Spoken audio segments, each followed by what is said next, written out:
talk to. And go to that person and say, hey, can we be in a little team here? And I would like to inform everybody, just for transparency, we are streaming this on YouTube. You are not being in the picture. We are in the picture on this side. So no worries. But sometimes we are going to also talk to the people that are watching us on YouTube live stream. But yeah, please go ahead. Find somebody. Very good.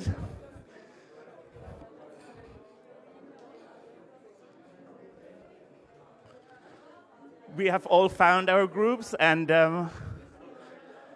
once you have found your groups, sit together in your groups and stabilize again. And please come in also from the exhibitions at the very end. For those who are watching, we have a huge exhibition here, really amazing Snack the System exhibition. And so please sit down again with your new groups, with your new interview partners. And thank you very much. Please sit down again. May I ask you to also sit down again? And with this, we will start this short session. So perhaps the group that has found itself down at this very end, have you ever, I know that you have heard of the United Nations. You have heard of the United Nations? Anybody has not heard of the United Nations? Ambassador, you have heard of the United Nations. Never heard. And we have heard from you. Thank you, Ambassador. We have heard from you, Ambassador, before. It is really hard sometimes to find in food systems some kind of a consensus. It is so complex, and we have just seen before how complex it is on an individual level to talk about food, and how complex it is to make changes in your own lives. Now imagine you're discussing with 200 countries around the world about their food habits, their food cultures, and also how it impacts the lives of so many people. So it is really difficult to talk about that in a multicultural, multidimensional, and multilateral environment such as the UN. And in addition, I don't know how much you all know about the UN. I'm sure you are all very informed. But that is the UN. And it is really, really complicated because it's not only food that we talk about. There is a lot of stuff, from regional things to all of these specialized bodies that are talking about from atomic to food to peace and security. And of course, all of that is important, but that doesn't make it easier to find consensus on issues. And that is why we tried, at least amongst those agencies that are sitting in Rome, the FAO, the Food and Agriculture Organization, that's where we are coming from, IFAD, that's an organization that is also dealing with food, but more as a financial institution, and the World Food Program, which is more an operational, perhaps slightly more emergency-oriented organization. But we all tried to look at how can we perhaps facilitate better consensus finding in our food systems and around food governance and food policy issues. And we saw that there's one striking problem that for us was almost like a scandal. And the scandal was, we are talking about food governance and food policies for the next 20, 30 years perhaps, and the ones that are not around the table and never been asked what they think are young people. We are in all of these. They all have governing bodies, and then there's an even more complicated one, which is a committee where you have all kinds of people again, and Ambassador Pio can talk about that. Even more complicated to find consensus. But in none of them are we allowing young people to influence or even to talk with those delegations about what they would like to see in the future of food. And that is what we tried to change with, on one side, of course, the Snaxis system. I think that is a great initiative that goes in that direction, giving young people a platform. And on the other side, through what we try to do with the World Food Forum. And this is what we are standing up.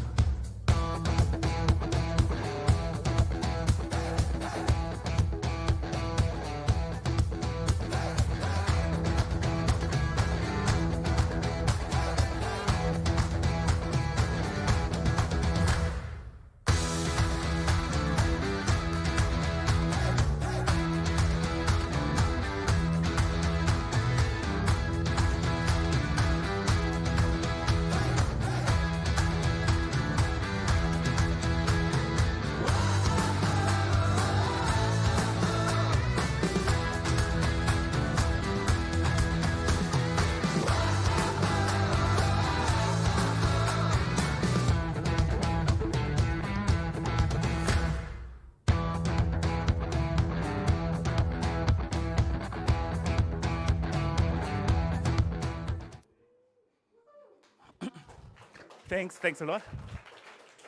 So we have quite a number of things, as you see, that we are organizing in this World Food Forum, and we would really like to invite more and more young people to get engaged, because we think that all of these complex issues of our food systems, from the nutritional side to the environmental side, to the trade side, to the poverty side, to the rights of farmers side, all of these need to be discussed with young people who are holding the future in their hands. And for that, we have created these different tracks through which we hope to involve as many of you. And with that, I'm handing over to Joao and Alina, who are going to go through these tracks. And then we have a couple of questions to you. And we hope that with your new partners that you just found, we will get really great answers from you. But first, over to Alina. Thank you very much. So basically, this is Kazuki, and he's the coordinator of the World Food Forum. So I think we can give him an applause for this good introduction. So basically, as you have seen, most problems arise because youth don't have an infrastructure and don't know where to set foot first in order to make a change and in order to transform our agri-food systems. And that's why the World Food Forum was born out of the Youth Committee of the Food and Agriculture Organization of the United Nations. And we have thought we want to do this in a very unconventional way, not only focusing on policies or youth assemblies, but also uniting innovation, education, very important. Then we would like to work with young people who could inspire other young people. And then obviously very important that combines people even without speaking the same language is culture. And I would like to hand over to my colleague Joao, who will tell you more about the youth action and the innovation track. Oh, you have one. Sorry. Thank you. I hope you all can hear me. Is this on? Do you need yes, that? Perfect. Yes, of course. Thank you. Hi, everyone. My name is João. I am Brazilian, and I am a university student, I believe, like most of you. So I'm very excited to come here and share this very innovative and creative idea that we've been bringing up together. I'm part of the Youth Action Track. The Youth Action Track, in very simple words, is this special space that we have in the World Food Forum that we bring together young people from all over the globe to discuss the issues, the key priority actions that must be taken in a regional level, and local level, and a global level, promoting actionable solutions and policy recommendations in general, not only in policy, as my colleague previously mentioned, but especially in this space, we are providing a platform to put young people in the table. As Kazuki previously mentioned, we need young people in the decision-making level to bring up policy statements and recommendations. So one of the main bodies of the Youth Action Track is the Youth Action Assembly, which is exactly this platform where we can share these ideas, we can bring people from all over the world to understand what are the issues that we should focus on, and providing ideas and solutions for people who are in power and for our partners in general. We are also composed by independent bodies, as you can see in the presentation. Later you have access to it as well, so you can also go and read deeper, more information. We have people in the Young Scientist group, which is basically like a technical approach in research that will provide us the scientific knowledge to boost our ideas. We have focal points groups that will be young people from independent bodies that support us, also in the policy-making level of the Youth Action Assembly. And we have the other actions taken by FAO, as you can see, the Young Farmers Table, Indigenous Youth Forum, and Young Parliamentarians, which is an action that is coming up soon. Another track that I will be, so this is a very important thing that I believe we should mention, is the compendium. The World Youth Forum brings up a compendium with basically a set of issues and solutions that we need to discuss on regarding our agri-food systems and in general the future of food and things related to food and food security. So basically this year, the main thing that we are doing with the compendium is identifying regional priorities that we should focus on in our main flagship event. And in the end, this compendium that we are coming up with will be our source to bring up the idea that the discussions that we're having throughout the World Food Forum into different sects of policy level, international policy level discussions. So it's a very important part of what we are producing. And people everywhere can contribute to it. Soon you'll be able also to join our regional roundtables to provide consultation to come up with the compendium. And there are many, many ways that throughout this presentation, we will find out that you can contribute. As you heard in what Kazuki said and what previously we have been discussing here, we as young people, I can talk like that because I am also 21 years old, so yes, very young. I believe we are in the core front of the change that we want to see in the future. We need to motivate ourselves to not only live the present and project the future, but also to design the future itself. So the World Food Forum is this platform that we can come up, understanding what are the issues, understanding how we can provide solutions, as well as to design this future that we want to see, a better world for all and a better food system. I guess I will hand over to my colleague.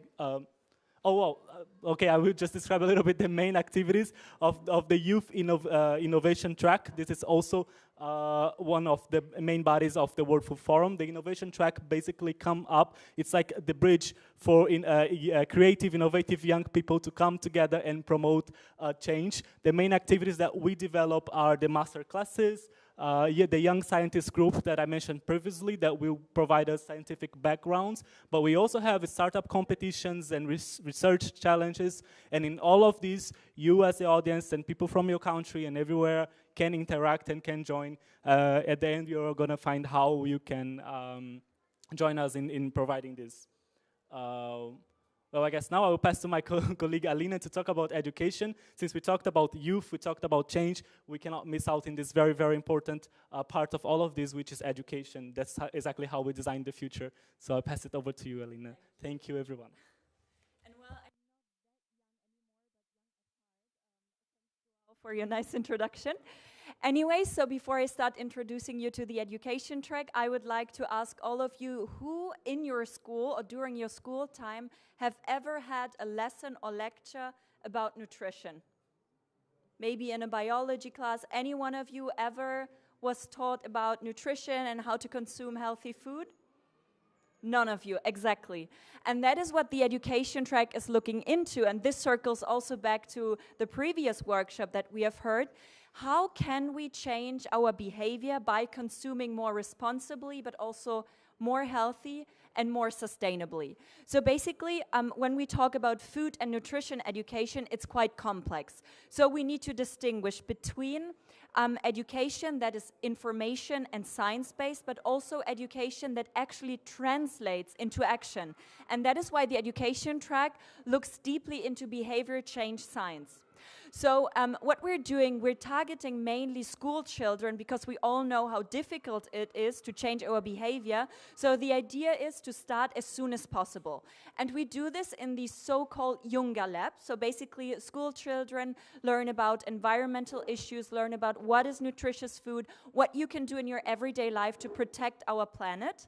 And we're inviting teachers, we're collaborating with different UN agencies, but also with private organizations.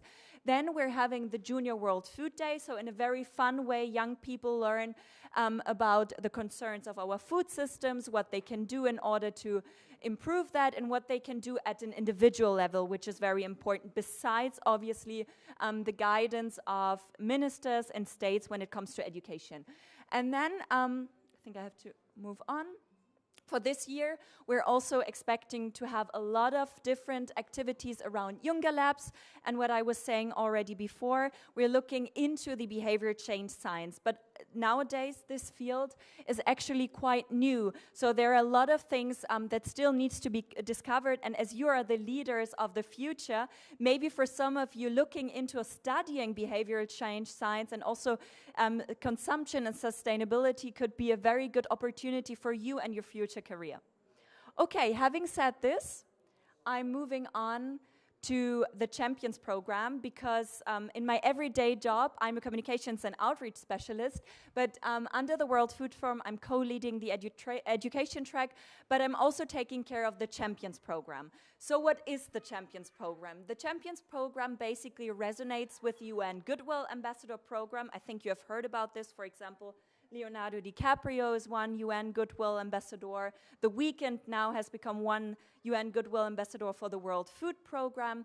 And basically the idea is that we're looking for young people who are doing something remarkable and could inspire other young people by doing so. Because usually what are we doing by changing our behavior? We're looking into our community and saying, okay, this person has a good behavior, so I would like to copy this, or I would like to imitate this. And the idea is that we're looking for young people up to 35 years old who are able and familiar with social media, because obviously, how can we raise awareness nowadays? We do this through digital communication, to word of mouth, so to speaking and communicating to the outside.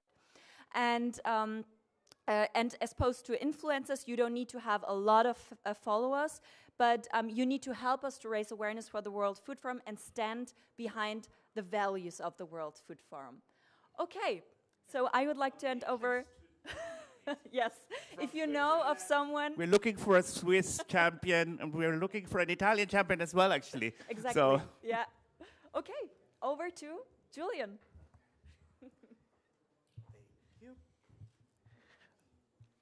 All right, my name is Julian. I help co-lead the culture track under the World Food Forum, and I'm biased because I co-lead this, but I think it's the funnest aspect of the World Food Forum.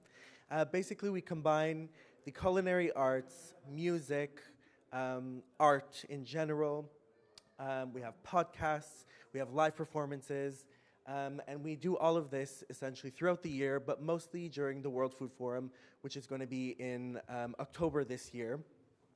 And essentially, we use all of these artistic formats to transcend borders, boundaries, languages, and bring people together and bring them into the World Food Forum to understand what the issues are that we're trying to talk about and get them really involved. So last year we had a film festival, we have a current podcast that runs, we have an anthem that was actually created for the World Food Forum, and we have so much more coming in October, so we please invite you all to attend. It will be in Rome, it will be live streamed, it will be online as well.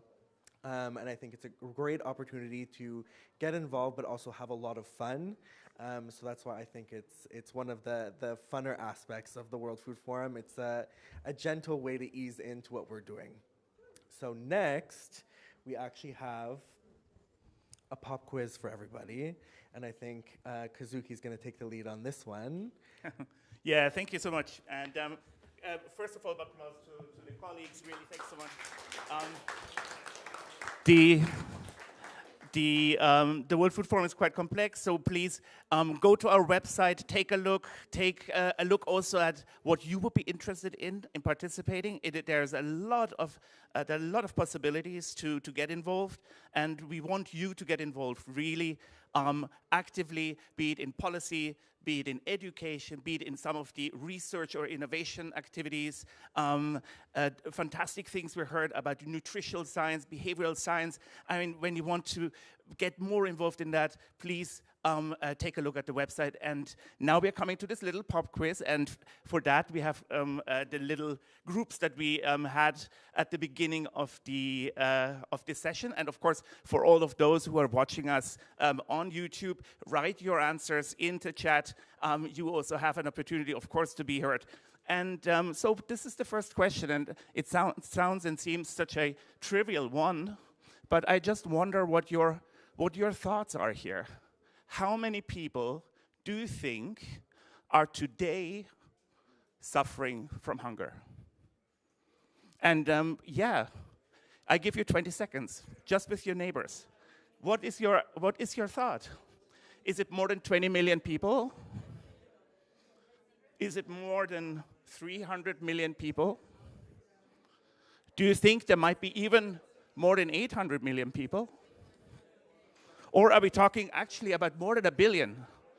1.2 billion? Or none of them is right, and we think, no, there should be 1.7 billion, perhaps 2 billion hungry people in the world today. And any opinions in the web? We are also monitoring that. What is your thought? The numbers are big, no matter which. And actually, I can already say one of these actually are a correct answer. But let's see first. Hand rising, 20 million. Who came up with this? Yes, in the corner. No, nothing. And you're actually right in one way. This is the fact for Europe. We have people in Europe suffering of food insecurity, and more than 20 million people still on the European and Central Asian continent actually are food insecure. So this is actually correct, but it's not worldwide. So on the worldwide, I can open it. It's actually more than 800 million people at the moment who are really suffering of hunger and are food insecure. However, we showed before 1.2 billion. That is the figure that is hunger and malnutrition together. And when we look at the hunger side, there's basically no food. But we have several degrees of malnutrition from where food security actually should be, people can eat, to the hunger stage. We have millions, hundreds of millions of people who are here on this stream. And of course, when we talk about poor people, the numbers are much higher. So here, 80% of the poor live in rural areas, as we know, and that is why agriculture, agri-food systems are so important, not only to tackle hunger, but also to tackle poverty. And with that, second question. All right, everyone, so now I want you to tell me, in your own estimation, how much food do you think we waste every year? Think about that. People at home as well. Again, if you have answers, please just write in the chat. Who believes that is more than 10%? Raise your hand. Who believes that is more than 17%? No one? More than 23%? Yes, we have two people there. More than 35%. Wow, great number. Well, in fact, great amount of people, I would say. In fact, 17% of all the food is wasted every year, the food that is available to consumers. But those who guessed 35% are right, because when we include as well the food that is lost on the process, on the way for the consumers, the number goes to 35%, which would, correct me if I'm wrong, but up to 2 billion tons, right? Which is crazy. So yes, the food, like most of it is lost on the way from the production, still in the agricultural sector. When it comes to the consumers, the number increases and we have this disaster that we see. I'll pass to the next question. I guess this is with Alina. Yeah, thanks. I hope the people at home are also guessing it, so we can also interact with the ones that are not here in presence. Yeah, sure. If you have the correct answer, please write it into the YouTube chat. Anyways, now we're talking about the female human beings. So first of all, do you personally know any female farmer, like among your friends, relatives? No? Okay, so but what do you think? is the percentages of women working in agriculture. There's more than one answer that is correct. You just have to distinguish.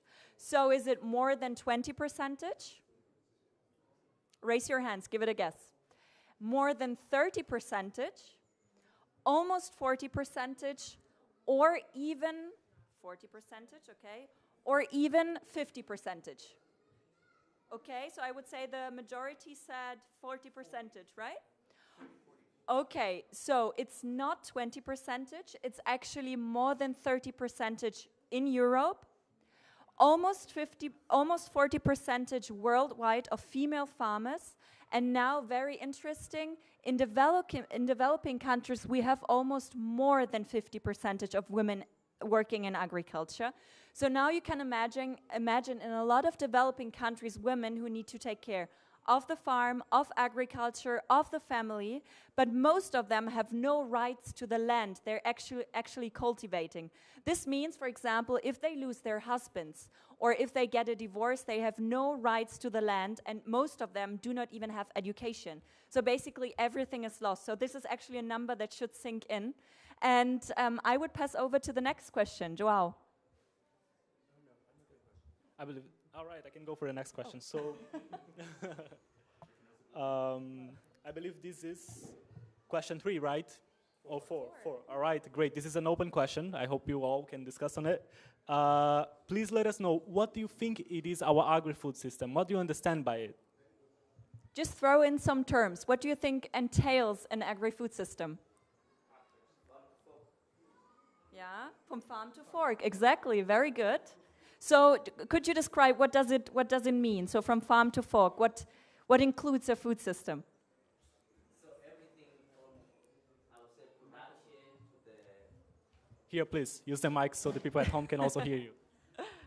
Yes, so everything from the production in the farm to the end of, the fork where you eat the food, but I'll also include the wastage. So it's everything included, from what you produce, how it gets to the table, the value addition, the processing, transportation to the retail shop or market. You buy it to your table, you process it, you eat, and then how you manage the waste from the food. Yeah, very good. Good answer. Great. Give it an applause. Wonderful. Do you want to comment? You wanted to? No, just all actors. No, the same that he said, adding all actors and all interlinkages between all the actors, so how they interact together, etc. So it's very complex, and in this huge system, you can make a lot of unsustainable and bad decisions. That's why it's so important to transform our agri-food systems, to even make and transform the transport from the farmer to the supermarket, the processing of the food, the planting, the eating, the consumption, the food loss and waste. All that needs to be considered when we're talking about an agri-food system.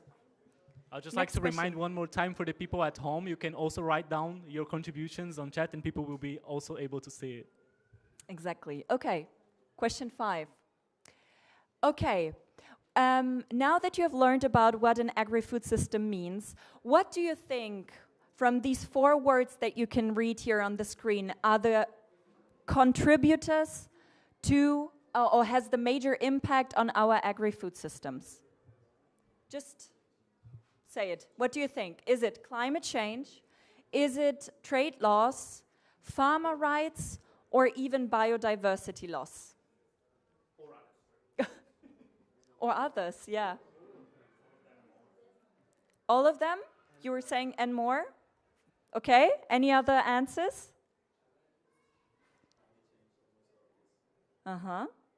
Okay, climate change, exactly.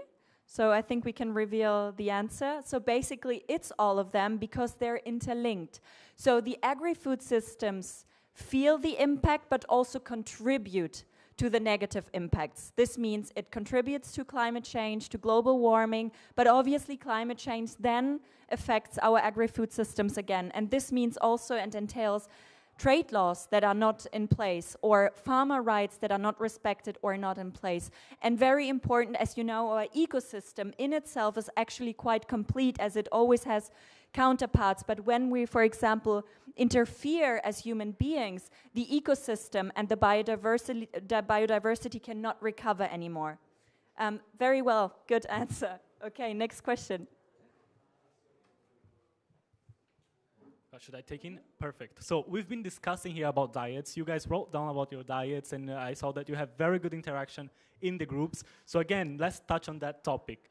Which habits can we change to achieve healthy diets? And which habits can we change to achieve a healthy planet as well? Take some time to discuss it. It's an open question, so come up with your ideas. People at home as well, please interact. Does anyone want to share something? I see already. Which habits do you believe that you can change? It can be also individually or collectively in your community. Especially when you think about the food system. So what could you change in order to make it more sustainable and healthier for the environment?